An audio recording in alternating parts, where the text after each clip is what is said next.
দরুদ পাঠ করা হয়। দরুদের অর্থ কি?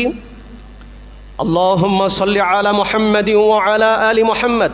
আল্লাহুম্মা সাল্লি আলা মুহাম্মাদ মানে, হে আল্লাহ, তুমি মুহাম্মদ সাল্লাল্লাহু আলাইহি ওয়াসাল্লামের উপরে ওয়া আলা আলি মুহাম্মাদ এবং তার বংশধরের উপরে তুমি রহমত বর্ষণ করো।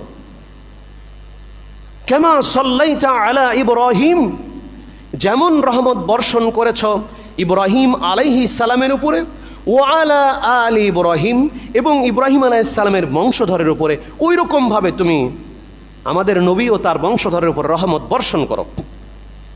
এরপরে আল্লাহুম্মা বারিক আলা মুহাম্মদ, হে আল্লাহ, তুমি আমার নবী মুহাম্মদ সাল্লাল্লাহু আলাইহি সাল্লামের উপরে ওয়া আলা আলি মুহাম্মদ এবং তার বংশধরের উপরে বরকত নাজিল করো।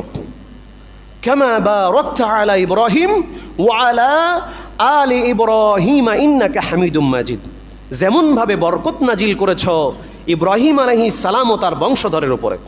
ইন্নাকা হামিদুম মাজিদ, নিশ্চয় তুমি প্রশংসিত ও সম্মানিত।